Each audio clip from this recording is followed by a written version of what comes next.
I think I would be remiss if I didn't really talk about the inherent implied corporate semantics that happens, within corporate, especially when you undergo a screening interview, second round interview, and final interview, right, for corporate industries or a corporate business per se.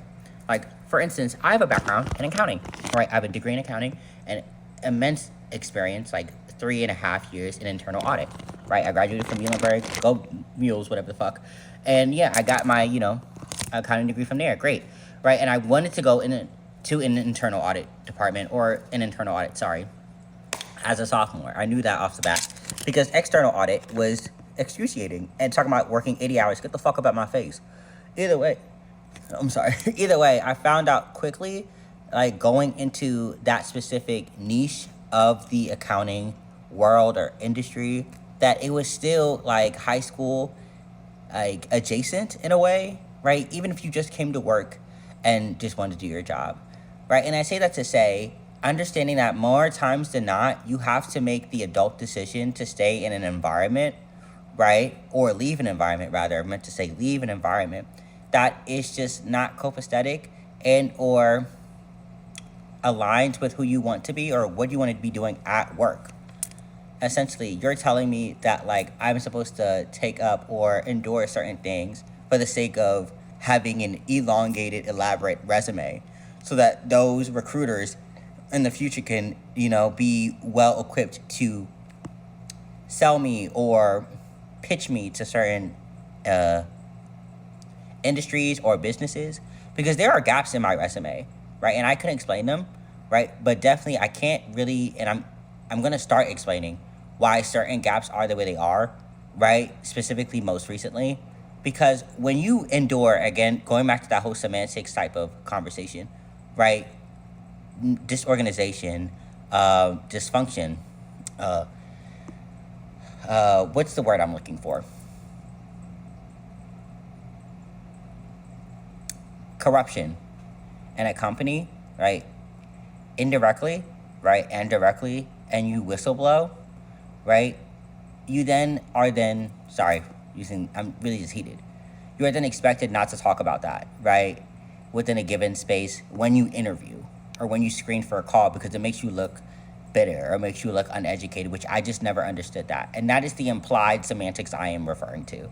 That was a whole roundabout way to just elaborate and talk about how disgusting, perverse, and ridiculous some of this shit is, right? When it comes to not even just personal autonomy, but the way that you articulate your experience at some of these institutions, right? And this was not taught in college, and this is also another thing that I'm very angry about.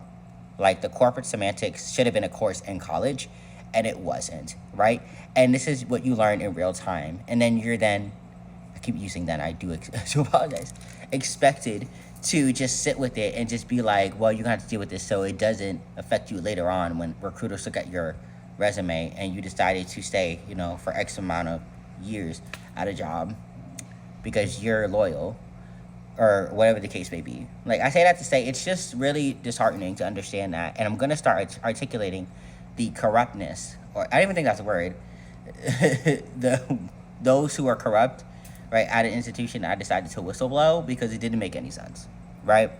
It's just like, and for the sake of my own, sanity, I had to exit, right? And this is one of the ways I'm going to be start explaining that, because it's starting to bug me how recruiters can, in their right mind or in their own justification, be like, this is not going to suffice. You have to explain this better, and or you can't explain it this way because you're going to be seen as X, Y, and Z. But if it does happen that way, I'm going to explain it that way. And that's why I decided to leave, right? Because, like, what are you talking about, right? Like, it's just, I don't think I articulated this in the best way possible. It's just me just saying that there's a lot of corrupt things that happen in corporate that you're expected to just sit by and let happen, right? And if you communicate that and try to essentially save your own ass in a way of communication, right? I'm not going to say overly communicating, just communicating just enough because that's what you deserve, just enough. Not going above and beyond because I don't get paid for that. That's another conversation, right? They still look at you as like a target. And I'm just like, when did we start doing this, especially in this corporate workspace, or this corporate landscape when people are just coming into work just to work. Like, they want to go to work just to work. There's always additive implied gestures like, go fuck yourself and get the fuck up out my face.